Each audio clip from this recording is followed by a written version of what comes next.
Welcome, class. Let's jump right into today's explainer, where we're going to completely demystify logarithmic graphs.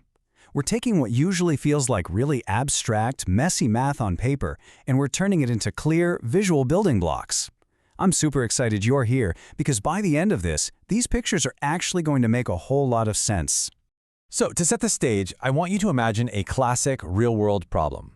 Suppose you stash some cash into a savings account, right?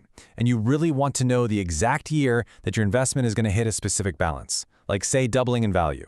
Now, we already know that money grows exponentially, but how on earth do we work backwards to find the exact amount of time it takes to get there? For instance, let's say we start with $2,500 at a 5% continuous interest rate. Well, an exponential model is only going to give us the effect, the final balance. But if we want to find the cause, meaning the specific time it takes to reach that balance, we absolutely have to use a logarithmic model. And to truly wrap our heads around that relationship, we need to know how to graph it. To solve our investment problem and master these models, here is our roadmap for today. 1. Cause and effect with logs. 2. The golden rule of domain. 3. Graphing the parent function. 4. Transforming logarithmic graphs. And 5. Summarizing complex log equations. Section 1. Cause and effect with logs. Unlocking the mathematical mirror. The whole core idea here is brilliantly summed up in this quote from our source material. Because every logarithmic function is literally just the inverse of an exponential function, we get to pull a little math magic and simply swap the input and the output. Think about it. An exponential equation takes a time and spits out a balance. Its inverse, the logarithmic equation, does the exact opposite. It takes a balance and spits out the time. So a logarithmic graph lets us perfectly visualize the exact cause for any given effect. Section 2. The golden rule of domain. Setting the boundaries. Okay, check out this beautiful mathematical symmetry. Let's look closely at the domains and ranges. An exponential function can take literally any number as an input, right? Its domain is negative infinity to positive infinity, but its output, the range, is strictly greater than 0. Now, because logs and exponentials are inverses, these values quite literally swap places. For a logarithm, the domain, which you're actually allowed to plug into the function, must be strictly greater than 0. You just can't take the logarithm of a negative number or of 0. It simply doesn't work. So the crucial takeaway is knowing how to find that domain for any logarithmic function you encounter. And it's just 3 simple steps. First, grab whatever is inside the parentheses, we call that the argument, and set it strictly greater than 0. For example, if you're looking at log base 4 of the quantity 2x minus 3, you just write the inequality 2x minus 3 is greater than 0. Step 2. Solve for x.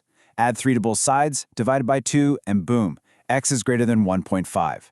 Step 3. Write it out in interval notation. Your domain is parentheses 1.5 comma infinity. It's super simple, but guys, this is an absolute golden rule.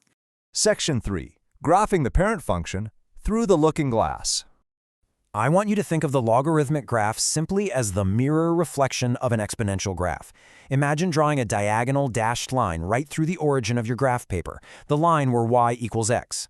If you physically folded your paper right along that line, the exponential curve would perfectly overlap the logarithmic curve. They literally reflect each other perfectly. And you can see that reflection numerically right here.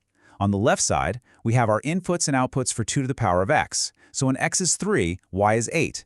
But look what happens with the corresponding logarithmic function on the right, log base 2 of x.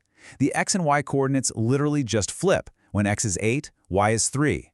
This is visual and numerical proof of how the logarithm is the exact inverse of that exponential function. Now, you might want to pause and jot down these core traits of the parent graph, because this is your foundation for literally everything we're going to draw next.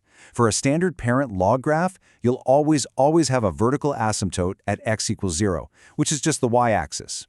The curve will always pass exactly through the x-intercept at 1, 0. And there's this super important key point at b1, meaning if your base is 2, it passes through 2, 1. Base 10, it passes through 10, 1. Once you lock in this baseline shape, you basically hold the keys to the kingdom. Section 4. Transforming logarithmic graphs, shapeshifting the math. All right, let's start shape-shifting, beginning with horizontal shifts. Remember that old golden rule of algebra? Anything added directly to the input inside the parentheses actually acts in the opposite direction of what your brain expects. So if you see log base b of open parentheses x plus 2, you aren't moving right. You're actually shifting the graph horizontally to the left by 2 units. See x minus 2? That means you're shifting it to the right.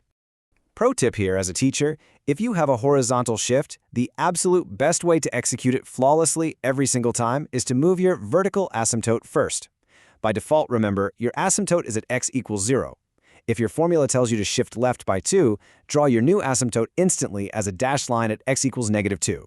Once you've moved that invisible wall, you just shift your key points over to match it. Next up, vertical shifts. When a constant is added completely outside the logarithm, it shifts the whole graph vertically up or down. And unlike horizontal shifts, this one acts exactly how you'd expect. +3, up 3. -2, down 2. But here's the crucial thing to remember. A vertical shift does absolutely nothing to your domain or your vertical asymptote. That invisible wall stays firmly planted at x equals 0. You're really just sliding the curve up or down along that wall. Let's move on to stretches and compressions. Multiplying the entire logarithm by a constant acts kind of like pulling or pushing on the graph. Actually, imagine the graph is made out of Play-Doh. If you multiply the log by 2, you're grabbing it and stretching every single y value so the graph gets taller twice as fast. But if you multiply it by a fraction, like 1/2, you're squishing it flat, compressing it vertically.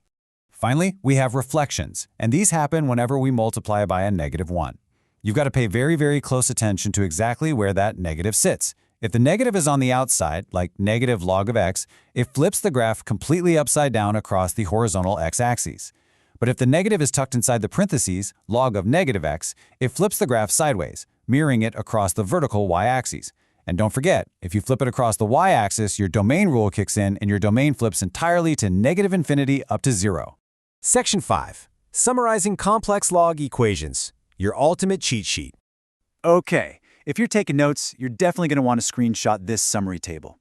It perfectly maps out every single translation, stretch, and reflection you're ever going to need to graph a complete logarithmic equation.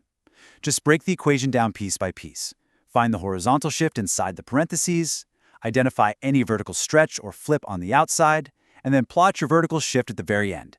By following that order, you can confidently sketch literally any complex log model thrown your way.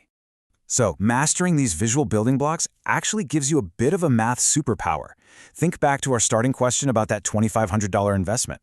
By using logs to pull that time variable right out of the exponent and applying these exact graphing transformations we just learned, we can pinpoint the exact day that curve crosses the $5,000 mark. You aren't just calculating the effects anymore, you're actually decoding the underlying causes. Armed with this new mathematical mirror, what hidden patterns in the real world are you going to decode next? Keep analyzing, keep graphing, and I'll catch you in the next